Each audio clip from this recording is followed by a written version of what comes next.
Bismillahirrahmanirrahim. Assalamualaikum warahmatullahi wabarakatuh. Alhamdulillahirabbil alamin wassalatu wassalamu ala Rasulillah wala haula wala quwata illa billah amma ba'd. Alhamdulillahirabbil alamin. Pagi ini kita masih diberikan kesempatan untuk kembali melanjutkan materi kita. Tidak terasa pekan kemarin sudah bahas metode pengumpulan data dalam penelitian kualitatif di materi yang keempat. Sekarang kita akan masuk di materi yang kelima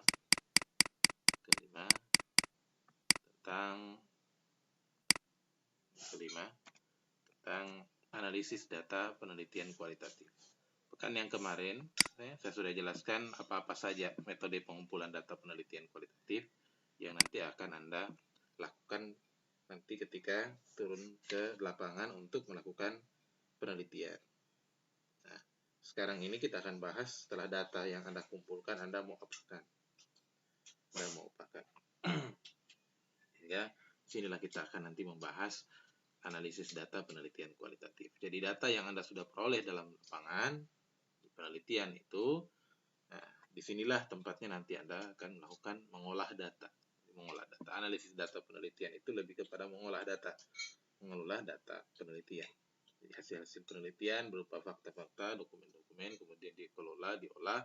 Di sini semua sebelum akhirnya disajikan di dalam hasil penelitian. Inilah gunanya analisis data penelitian kualitatif.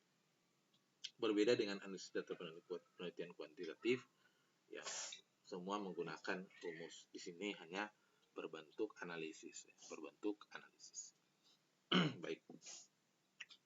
Apa itu analisis data? Analisis data penelitian kualitatif ini adalah proses mengorganisasikan atau mengurutkan data ke dalam pola kategori dan satuan uraian dasar, sehingga dapat ditemukan tema dan dapat dirumuskan hipotesis kerja seperti yang disarankan oleh data.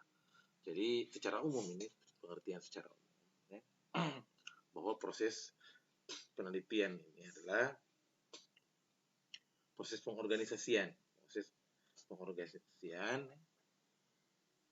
mengurutkan data ke dalam pola-pola, ke dalam urutan yang nanti akan disajikan ke dalam hasil penelitian, kategorisasi dan satuan-satuan uraian dasar sehingga kemudian ditemukan tema dan kemudian dapat dirumuskan hipotesis kerja atau dugaan sementara ya, hipotesis kerja.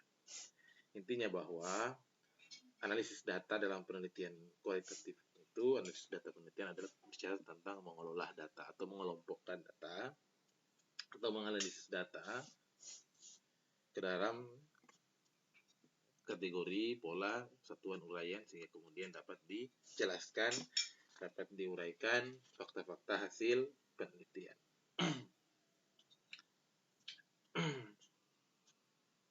Jadi semua itu dilakukan untuk kemudian bisa memperoleh informasi. Nah, bicara tentang analisis data, memang kita bisa melihat seperti ini. Bicara tentang analisis data yang sudah dijelaskan tadi. Jadi analisis data yang sudah dijelaskan oleh Leong tadi berkaitan dengan mengorganisasikan ke dalam pola kategori. Kenapa? Karena awalnya seorang peneliti ketika melakukan wawancara mendalam itu menemukan jawaban itu beragam, bervariasi, dan semua belum tersusun, tertata dengan atau belum terpola dalam satu kategori-kategori jawaban yang sudah disiapkan. Masih semua acak-acakan. Jadi nanti ketika Anda sudah mulai belajar untuk bagaimana cara membuat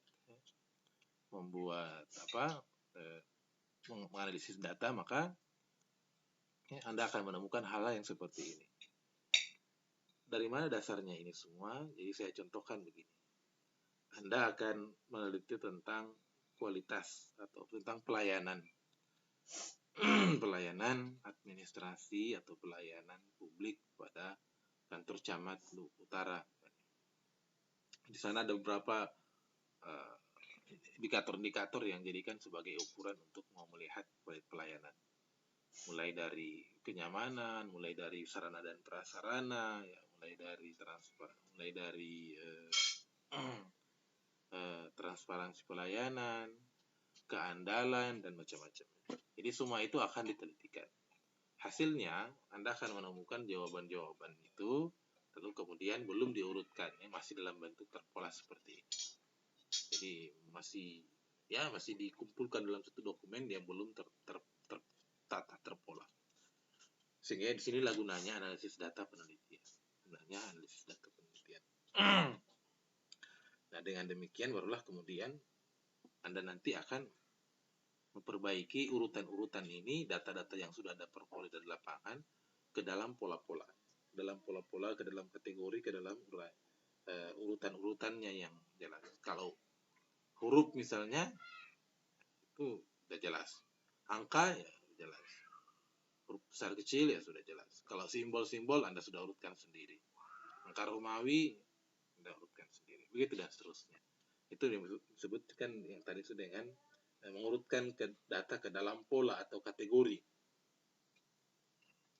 Dan itu kemudian baru Anda akan membuat tema sendiri. Berarti kalau angka itu dari 0 sampai 9. Huruf itu A sampai Z. Dan seterusnya. Itulah analisis data penelitian. Memang di dalam penelitian kualitatif itu, ya, sebagaimana yang di awal saya katakan, ibarat benang kusut. Anda akan mengurai. Ibarat benang kusut karena Anda akan mengurai cerita dari awal sampai akhir. Kalau tadi tentang pelayanan, ada contoh lain misalnya tentang kalau di jenis penelitian kualitatif ini kan banyak, misalnya tentang biografi siapa. Dan Anda akan menemukan informasi-informasi yang Anda nanti harus urutkan. Mau menjelaskan tentang biografinya seseorang itu dimulai dari mana? Dimulai dia dari kakeknya atau dari orang tuanya dulu, lahirlah ini dan seterusnya. Atau seperti apa? Nah, tiba-tiba ibarat benang kusut. Anda akan mengurai benang kusut itu, kemudian mengurai ke dalam satu urutan-urutan pola-pola sehingga terstrukturlah atau uraian analisis cerita yang sudah Anda peroleh. Sehingga tidak tiba-tiba kemudian kalau belum diurai benang kusut kan datanya tiba-tiba lahir, tiba-tiba besok sudah besar dan seterusnya. Tapi tidak ada cerita-cerita awal secara berurutan. Nah, dengan mengurai benang kusut inilah akan terurai cerita dan informasi secara beruntun. Kalau tadi, ya, saya kembali, kalau yang ini kan belum terurai. Kemudian dibentuk pola kategorinya, lalu kemudian di sinilah akan diurai sehingga terkelompok sendiri-sendiri. Kalau indikator satu sendiri, indikator yang kedua sendiri dan seterusnya. Tapi secara terstruktur tentang kenyamanan pelayanan sendiri jawabannya. Tapi terstruktur nyamanan itu mulai dari mana apa saja yang Anda akan telitikan ya. Lihat nanti pada wawancaranya diurutkan dan semua itu. Lihat jawaban, dilihat mana jangan sampai ini pertanyaannya double jawabannya ya. Tanya di sini nomor 2, nomor 3, nomor 4, contoh saja ini ya. Lalu kemudian jawabannya sudah ada di nomor 8. Nah, itu harus Anda telitikan secara baik supaya terurai secara bagus, lalu kemudian orang membacanya tidak kebingungan. Ini cerita bolak-balik, tidak tahu mana ujungnya. Itulah analisis data, Gunanya analisis data. Sama dengan ini ya, warnanya masih tak acak-acak ya. Ada merah, ada ungu, ada kuning, ada biru, ada hijau. Ini masih acak-acakan, lalu kemudian dianalisis data sehingga membentuk pola kategori satuan uraian yang jelas. Itulah gunanya analisis data. Apa itu data kualitatif? Data kualitatif, kalau tadi analisis data kualitatif adalah data semua bahan keterangan dan fakta-fakta yang tidak dapat diukur, dihitung secara matematis karena berwujud keterangan verbal. Jadi data kualitatif inilah yang berbentuk data verbal. Kenapa? Karena Anda akan melakukan wawancara sehingga keterangan-keterangan yang muncul bentuknya adalah data verbal. Itulah data verbal itulah yang nanti akan Anda analisis nanti datanya. Nah, analisis penelitian kualitatif menurut Prastowo dikatakan bahwa dalam penelitian kualitatif, analisis data dalam penelitian kualitatif dilakukan secara terus-menerus dari awal hingga akhir penelitian. Jadi Anda sebagai peneliti kualitatif, di awal yang waktu pertemuan beberapa itu saya sempat sampaikan bedanya. Kalau penelitian kuantitatif, datanya setelah terkumpul semua baru dianalisis. Kalau penelitian kualitatif tidak, sedari awal sudah harus dianalisis. Kenapa sedari awal? Agar kita mengetahui mana data yang belum kita temukan. Kalau data yang belum kita temukan, kita harus terus cari. Mana data yang sudah jelas jawabannya, informasinya sudah jelas di indikator. Misalnya kita punya 5 indikator. Kita akan mengetahui indikator-indikator mana yang sudah lengkap jawabannya, informasi, datanya. Mana yang belum. Kenapa? Karena terus kita olah datanya. Terus kita analisis datanya. Jadi setiap habis wawancara, misalnya pagi penelitian sampai sore itu setelah penelitian sampai malam, kemudian di waktunya kita untuk melakukan analisis. Sehingga besok ketika melakukan penelitian lagi, kita sudah tahu mana yang perlu kita cari lagi, mana yang perlu kita tanyakan lagi untuk memperjelas informasi di awal. Mana yang perlu kita dalami, mana yang perlu kita cari ke orang lain, atau mana yang saya harus tanya lagi ke orang lain dengan pertanyaan yang sama. Jangan-jangan ada jawaban yang berbeda yang saya tidak ketahui, ternyata data informasi yang saya peroleh pertama belum tentu tepat, masih keliru. Nah, itulah dilakukan oleh peneliti kualitatif hingga terus-menerus sampai dengan selesai dengan metode induktif, dari khusus ke umum, dan mencari pola, model, tema. Jadi hasil penelitiannya itu emang bisa mencari bentuknya pola, bisa model, bisa tema. Jadi kalau penelitian saya dulu itu tentang model pemberdayaan, model tata kelola dan model pemberdayaan dan tata kelola pemerintahan desa dalam meningkatkan model pendampingan desa dalam meningkatkan tata kelola pemerintahan dan pemberdayaan masyarakat di Kecamatan Balantak Utara. Jadi hasil penelitiannya itu adalah menghasilkan model. Ada juga mungkin yang menghasilkan teori. Tapi Anda kan nanti kalau skripsi tidak sampai menghasilkan teori.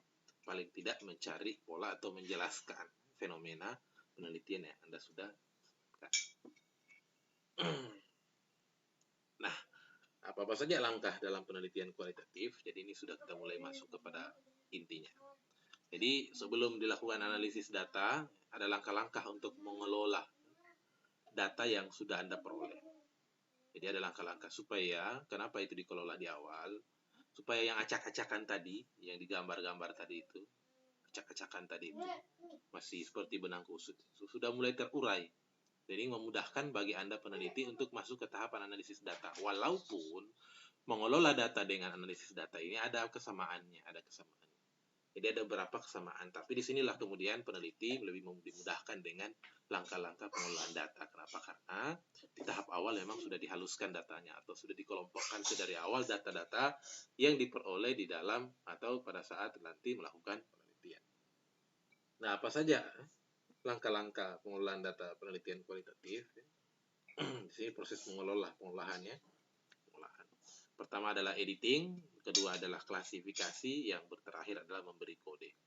Nah, pertama, editing.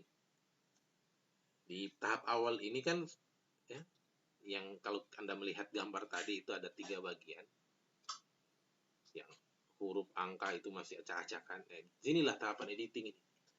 Jadi Anda tujuannya memeriksa jawaban-jawaban informasi-informasi semua dokumen-dokumen terkait informasi apapun itu yang Anda sudah peroleh pada saat mengumpulkan data pagi sampai siang misalnya, atau sampai sore Anda mengumpulkan data, malam harinya harus Anda lakukan editing. Nah, editing Anda pilah-pilah, lihat mana jawaban-jawaban yang tepat, mana yang tidak, mana yang perlu dibuang, mana yang perlu dihilangkan, itu Anda pilah. Tujuannya untuk apa? Untuk menghaluskan data. Ya, yang tadi kalimatnya yang tidak tepat, atau barangkali kan maaf saja ya, kalau Anda melakukan penelitian, misalnya saya orang Balantak lalu kemudian wawancara dengan orang Balantak, biasanya menggunakan bahasa Balantak. Di tahapan editing inilah lalu kemudian Anda memperbaiki kalimat yang bahasa daerah diganti dengan menggunakan bahasa Indonesia. Jadi Anda translate di sini. Dan kemudian di sini dan memberikan keterangan tambahan, misalnya kalau ada kalimat-kalimat ya atau kata yang masih Anda perlu dicantumkan, kasih jelas keterangannya ya, keterangan tambahannya. Ini boleh. Jadi di sini Anda memperbaiki kalimatnya, itu yang paling penting. Kalau ada jawaban yang berulang-ulang, misalkan begitu, Anda mau wawancara, intinya itu mungkin hanya 8 kata. Tapi karena dia bercerita panjang kali lebar, jadi kadang terulang. Jadi Anda dengar, Anda saring, Anda lihat, analisis, lalu mana yang inti, keywordnya, kata kuncinya, itu yang Anda paling dahulukan. Ambil, lalu narasikan, paling penting mana yang perlu diambil. Jadi bukan kaku. Jadi misalnya kalau kalimat kayak kalau Anda baca koran misalnya, baca koran itu kan kadang Anda menemukan hasil wawancara wartawan dengan orang lain yang bahasa aslinya menggunakan bahasa daerahnya atau menggunakan bahasa yang tidak baku. Jadi tidak di sini tahapannya. Ini tahapannya. Jadi Anda kemudian harus tahapan ini terus memperbaiki bahasanya. Kalau bahasanya bukan bahasa Indonesia baku, Anda perbaiki kalimat. Jadi sinilah proses penghalusan sehingga kalimatnya menjadi kalimat yang benar. Tidak lagi panjang yang tadinya sampai 4-5 baris. Anda perbaiki kalimatnya jadi hanya mungkin 2 baris, 3 baris. Di sini tahapan yang paling mendasar sekali, editing. Jadi Anda menjadi editor di sini. Jadi Anda menjadi editor, memperbaiki semua kalimat-kalimat yang Anda sudah dapatkan, baik dari struktur bahasa sampai kebenaran, ketepatan kalimat yang sudah, supaya tidak secara berulang-ulang sehingga membingungkan nanti pembacanya. Baru kemudian tahapan yang kedua baru masuk kepada klasifikasi. Apa itu ya? Pengkategorian tadi itu, penggolongan. Kalau yang tadi Anda sudah masih ingat ya, di awal saya sampaikan, kalau ada huruf, angka, dan simbol, di sini adalah klasifikasikan. Huruf kasih sendiri, angka kasih sendiri, simbol kasih sendiri. Artinya apa? Kalau ini subvariabel atau indikator ini kasih sendiri dia. Buat memang tabel-tabelnya, atau Anda buat beberapa slide atau beberapa paling mudah tabel sih. Atau paling kalau Anda tidak bisa tabel, Anda buat beberapa di Word sendiri dia punya file masing-masing subvariabel, dijabarkan beberapa indikator, sub fenomenanya. Kemudian indikator-indikator itu dah kemudian Anda golongkan ya, jadi sendiri-sendiri ya. Jadi jangan digabung antara variabel atau antara subvariabel atau indikator-indikator satu dengan yang lainnya. Jawabannya harus dipilah-pilah. Jadi menurut variabelnya. Misalnya kalau 5 indikator-indikatornya ya, dikelompokkan sendiri-sendiri dia. Itulah gunanya ya Anda memberi kode. Mengklasifikasikan menurut indikator sudah tentu seperti yang ditetapkan sebelumnya. Saya kira ya tadi ya. Pada 5 tadi itu. Anggap saja tadi itu yang contoh di awal, huruf, angka, dan simbol itu adalah indikator. Yang tadinya acak-acakan, setelah Anda editing, sudah bagus, sudah jelas, lalu kemudian Anda kelompokkan. Nah, setelah itu kemudian memberi kode ini yang tidak kalah penting. Kenapa? Karena begitu banyak catatan-catatan, banyak jawaban-jawaban, sehingga di sini perlu memberikan tambahan catatan ya, yang diperlukan atau kira-kira memberi kode indeks supaya memudahkan. Tujuannya untuk memudahkan Anda untuk mencari data yang sudah Anda peroleh. Jadi pakai kode-kode apa, misalnya 01, 02, 03, 12, 3, 4, supaya Anda mudah mencari informasinya. Jadi 1, 2, 3, dan seterusnya. Pakai kode, terserah sebagai peneliti pakai kode yang bagaimana. Kenapa itu dilakukan? Supaya nanti memudahkan nanti Anda untuk kemudian menyusun outline laporan penelitian. Kenapa? Karena dia tertumpuk begitu banyak jawaban-jawabannya, lalu kemudian Anda bingung yang kemarin ini yang mana ini. Diurutkan dari yang kemana sampai kemana. Jadi tinggal nanti kalau sudah ada kodenya, untuk Anda menyajikan laporannya, Anda cukup menggunakan kode tadi itu. Oh, berarti kode 1, 2, 3 atau ABCD atau apalah. Kira-kira tiada yang buat sendiri. Ya, untuk memudahkan Anda sebagai peneliti mencari data informasi yang Anda sudah sajikan susun tadi itu setelah diedit dan kemudian sudah diklasifikasi. Karena nanti setelah sudah tahapan analisis data, Anda cari semua itu yang sudah Anda olah data ini, Anda cari, Anda perbaiki. Sementara itu tumpukan data informasinya begitu banyak. Terakhir Anda bingung mana yang Anda mau cari. Sehingga kemudian di sinilah tepatnya Anda untuk kemudian menentukan ya, memberi kode data penelitian itu ya. Data penelitian itu. Kemudian berikutnya barulah kemudian ke tahap penelitian.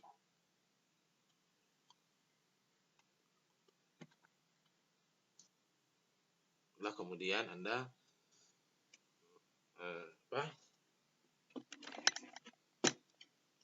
melakukan analisis data penelitian. Nah, di dalam analisis data penelitian itu, kalau dalam penelitian kualitatif itu ada 3 ya secara umum. Terserah nanti Anda mau pakai yang mana. Ada model Miles dan Huberman, model Spreadly, model perbandingan tetap. Nah, ketiga model ini yang digunakan di dalam penelitian kualitatif.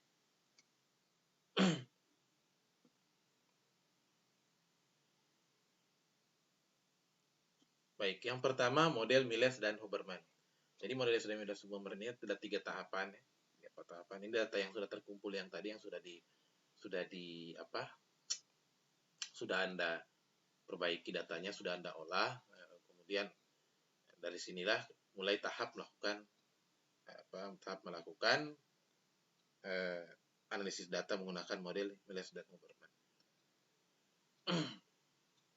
Yang pertama, data reduksi. Yang kedua, data display, dan kemudian kesimpulan. Yang pertama, reduksi data. Jadi data yang sudah terkumpul, kemudian Anda akan reduksi. Karena di sini sudah agak mudah karena sudah diolah data lebih awal, ya. Sehingga nanti mudah Anda melakukan reduksi data. Nah, apa itu data reduksi? Di sinilah kemudian Anda melakukan proses pemilahan. Hampir sama dengan awal tadi. Data yang diedit, ya. Jadi ini yang data reduksi. Menariknya karena Anda sudah lakukan editing sehingga di tahap reduksi data Anda tinggal kemudian melihat kembali mana data-data yang kemudian perlu disempurnakan karena sudah lakukan tahapan awal tadi. Nah, kalau baru kemudian setelah selesai baru kemudian disajikan datanya. Jadi data-data yang sudah Anda peroleh, yang sudah Anda dapat, ya, kemudian Anda sajikan. Kemudian Anda lihat ya, mana kemudian data-data yang perlu untuk ditelusuri lagi, mana yang kemudian harus diperbaiki. Karena dari sinilah kemudian Anda dasarnya untuk melakukan kesimpulan ya. Kalau tidak tersaji dengan bagus datanya, ya sulit untuk disimpulkan. Menariknya, di tahapan pengolahan data Anda sudah lakukan, sehingga di tahap penyajian sebetulnya Anda tinggal menyajikan karena sudah tersusun tadi di tahap awal pengolahan data. Kalau menggunakan model Miles dan Huberman, jadi lebih gampang menggunakan Miles dan Huberman ini kalau Anda sudah lakukan pengolahan data di awal. Kemudian terakhir menarik kesimpulan. Di sinilah kemudian Anda sudah tahapan bagian akhir ya, menyimpulkan dari hasil penelitian data atau melakukan verifikasi atau bisa saja mungkin Anda melakukan uji validitas di sini. Uji validitas untuk menentukan bahwa ya apakah sudah tepat data informasi yang sudah saya peroleh. Itu untuk model Miles dan Huberman. Model ini lebih sederhana, lebih mudah. Kenapa? Karena disinilah kemudian informasi itu atau data itu mudah Anda peroleh.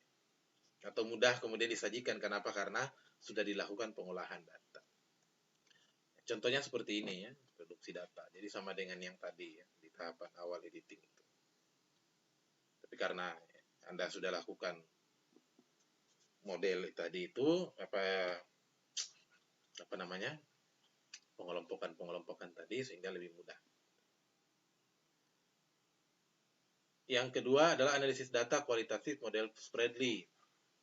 Apa itu analisis data kualitatif model Spreadly?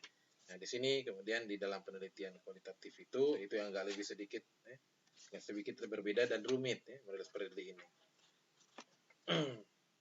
Jadi ada beberapa tahapan kalau di dalam model Spreadly, ada beberapa tahapan: analisis domain, analisis taksonomi, analisis komponensial, dan kemudian tema kultural atau menarik penjelasan kesimpulan di tema hasil penelitian. Kayak tadi di awal ya. Jadi penelitian kualitatif menemukan tema, menemukan teori, ya di sinilah nanti analisis tema kultural tahapan akhir. Itu berbeda dengan yang tadi ya, Pertama analisis domain. Apa itu analisis domain? Di sinilah langkah-langkah ya. Kalau lihat Anda di sini mendapatkan gambaran umum tentang objek yang diteliti, menemukan beberapa domain dengan Grand Tour dan Mini Tour observation ya. Jadi di sini yang dimaksud di sini adalah langkah analisis pertama ini yang dilakukan setelah kita melakukan suatu proses dari mengumpulkan data penelitian. Jadi Anda setelah terjun ke lokasi penelitian mendapatkan data penelitian. Kemudian pelaksanaan observasi partisipan, pencatatan hasil observasi, wawancara, serta melakukan observasi deskriptif. Jadi disinilah tahapan analisis domainnya. Jadi secara umum, jadi untuk memperoleh gambaran secara umum menyeluruh tentang situasi sosial yang kita teliti. Dengan kemudian mendapatkan data yang tadi disebut dengan grand tour dan miniature question. Sebagai hasilnya kita kemudian bisa mendapatkan gambaran umum tentang objek ini. Gambaran umum tentang objek yang diteliti. Objek yang diteliti. Yang sebelumnya belum pernah diketahui. Namun sekali lagi harus diperhatikan bahwa harus diingat dalam analisis ini informasi yang kita dapat itu belum mendalam, masih di tingkatan permukaan karena masih sifatnya umum.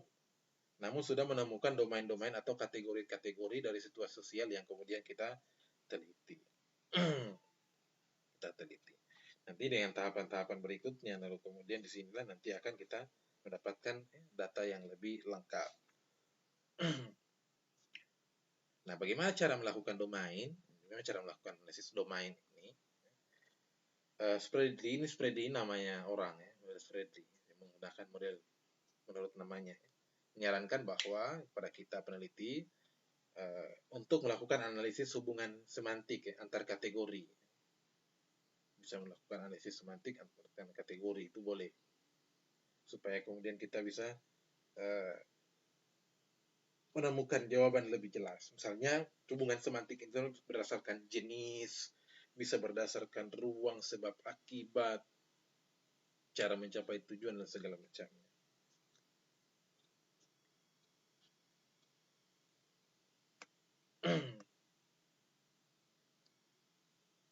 Ya, contoh misalnya kalau kita bicara analisis semantik ini, misalnya di bidang pendidikan Islam misalnya, atau ya di bidang pendidikan Islam ini yang gampang saya contohkan ya. Jenisnya misalnya adalah pendidikan agama Islam tingkat sekolah dasar itu jenisnya. Ruangnya ya kalau umat muslim berarti sembahyang di satu tempat, berarti di masjid. Sebab akibatnya bisa karena belajar ke pondok pesantren karena ingin memperdalam ilmu keagamaan dan seterusnya. Lokasinya misalnya bisa saja di kelas. Cara mencapai tujuannya tentu untuk dengan cara rajin belajar, tekun berdoa, dan kemudian bisa meraih prestasi. Atribut hasil penelitian itu berupa misalnya perbedaan atau karakteristik yang membedakan antara penelitian pendidikan agama Islam dengan yang mata pelajaran yang lain. Kemudian yang kedua baru kemudian setelah ketemu informasi umum baru masuk tahapan analisis. Yang kedua adalah analisis taksonomi. Apa itu? Domain yang telah dipilih dijabarkan ke yang lebih rinci. Jadi yang sifatnya umum sudah lebih rinci untuk menggait struktur internal di dalam dilakukan dengan observasi terfokus.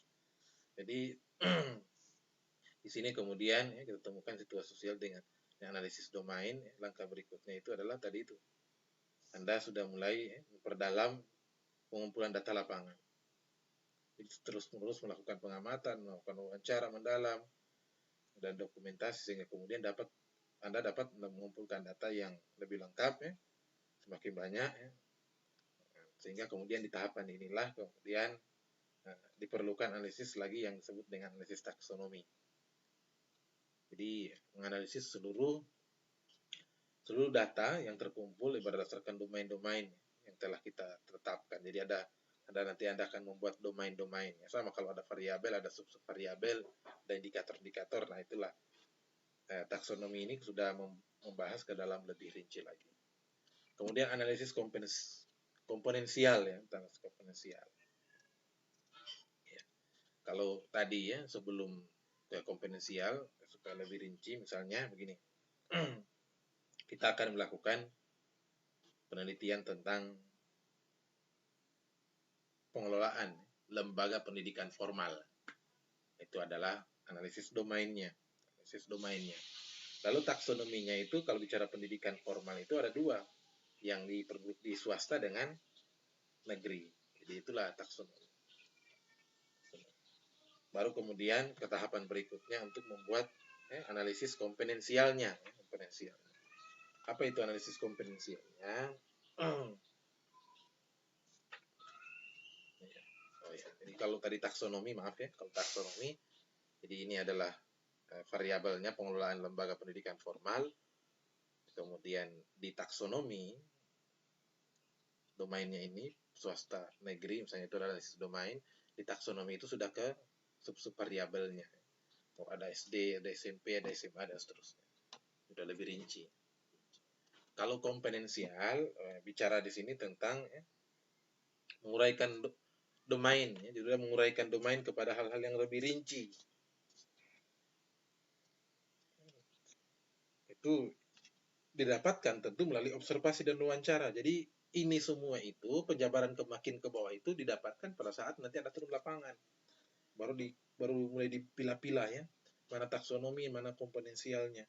Sehingga nanti kalau Anda menggunakan analisis ini, saya berharap nanti Anda melihat lebih banyak contoh-contoh yang menggunakan analisis ini. Tapi sebetulnya hampir sama dengan tadi, hanya lebih mudah yang tahapan yang model Miles dan Huberman. Tapi lebih menarik yang ini. Kenapa? Karena dia lebih rinci, lebih detail menggunakan model spreadsheet karena melakukan taksonomi. Kemudian analisis komponensial tadi itu menjabarkan kepada yang lebih rinci komponensial. Jadi mencari perbedaan spesifik setiap komponen-komponen. Jadi kalau tadi yang SD, SMP, SMA itu mulai kemudian dibagi-bagi ya, berdasarkan komponen-komponennya, namanya saja komponensial. Itu didapatkan pada saat nanti Anda melakukan wawancara. Komponennya misalnya berdasarkan tujuannya, kurikulum, peserta didik, itu kan komponen-komponen yang ada di dalam SD, SMP, SMA. Nah, itu yang membedakan nanti. SD, SMP, SMA tentu tujuannya, tentu kurikulumnya beda, peserta didiknya juga beda, sarana prasarannya juga beda, tenaga pendidikannya juga beda, manajemennya juga beda. Nah, disinilah analisis komponensial, membuat komponen-komponennya. Ya, jadi dalam subvariabel tadi, atau dalam indikator Anda akan buat jabarkan lagi ke dalam deskriptornya lebih rinci. Ini diperoleh di mana pada saat penelitian. Jadi belum penelitian belum ditahu. Pada saat penelitian baru kemudian kita membuat gambaran semakin lebih rinci. Jadi semakin ke bawah semakin lebih detail dan terbagi-bagi. Namanya saja induktif. Dari yang umum dari yang khusus kepada yang umum. Dari terakhir baru kemudian Anda membuat kesimpulan ya, tema budaya. Jadi menemukan hubungan antara domain dan domain dengan keseluruhan. Selanjutnya nyatakan dengan tema atau judul atau kesimpulan tema. Model. Oh, ternyata bahwa pengelolaan lembaga pendidikan formal itu seperti apa? Dengan menemukan nanti ya, analisis tema kulturalnya. Tema kulturalnya. Jadi disinilah mencari benang merahnya. Mengintegrasikan ya lintas domain yang sudah ada dengan ditemukan benang merahnya dari hasil analisis domain tadi, taksonomi dan komponensial tersebut. Berikutnya akan kemudian dapat tersusun suatu konstruksi bangunan situasi sosialnya dalam objek penelitian yang sebelumnya tadi masih belum jelas, kemudian sudah jelas setelah kita lakukan penelitian tentang kepemimpinan misalnya tentang kinerja ya, dari setelah diurutkan tadi berdasarkan model Spradley baru semakin jelas. Itu ya, itu model Spradley. Yang ini dia ya contohnya tadi ya. Ini analisis domainnya. Penelitian Anda adalah pengelolaan lembaga pendidikan. Ini analisis domainnya. Ini adalah analisis taksonomi. Tapi tentu ini ketika dalam penelitian baru didapat. Ini semua. Belum penelitian belum didapat karena belum wawancara sehingga Anda belum dapat informasi. Sehingga disinilah waktu perlu untuk Anda melakukan pendalaman. Yang terakhir di dalam analisis data adalah model perbandingan tetap. Jadi model analisis data yang terakhir itu model perbandingan tetap. Jadi dalam teknik ini, proses ini secara tetap membandingkan ya satu atau satu data dengan data yang lain dan kemudian secara tetap membandingkan kategori dengan kategori lainnya. Maka ya teknik inilah kemudian disebut dengan teknik perbandingan tetap karena dia membandingkan. Tahap-tahapnya itu menurut Moleong itu ada 4. Reduksi data, kategorisasi data, sintesisasi, dan menyusun hipotesis kerja. Yang pertama itu kita lihat, saya akan jelaskan reduksi datanya. Jadi proses reduksi data itu ada 2 langkah utama di dalam model perbandingan tetap ini. Yang pertama adalah membuat kode. Ya, untuk identifikasi satuan.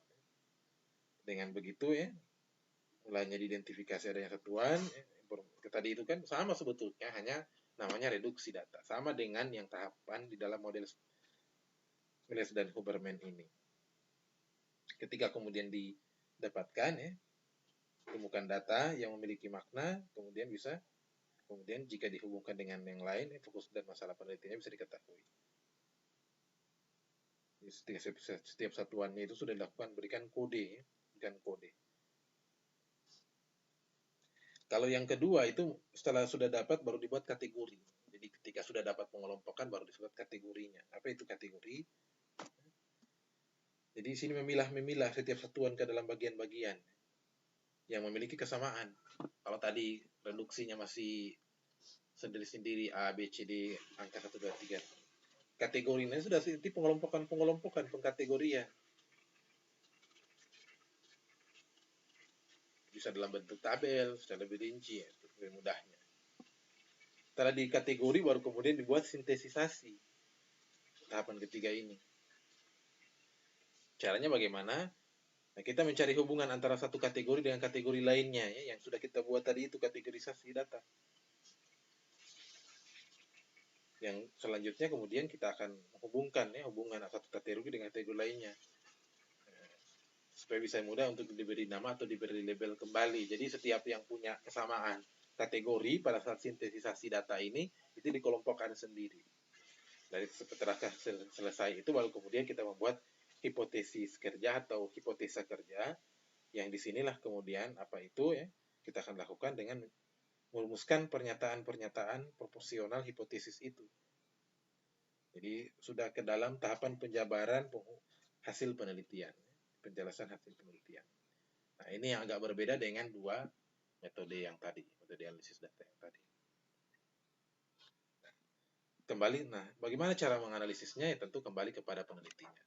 Nanti saya berharap Anda bisa mendalami analisis data dengan banyak melihat contoh-contoh penelitian kualitatif, analisis data penelitian kualitatif. Mana yang dia pilih, apakah Huberman atau Spready atau perbandingan tetap, itu tergantung Anda sebagai peneliti. Jadi saya kira itu yang dapat saya sampaikan pada kesempatan kali ini. Terima kasih. Mohon maaf apabila ada kekurangan. Nanti kalau ada hal-hal yang perlu ditanyakan, silakan tanyakan melalui grup yang sudah disediakan. Terima kasih. Assalamualaikum warahmatullahi wabarakatuh.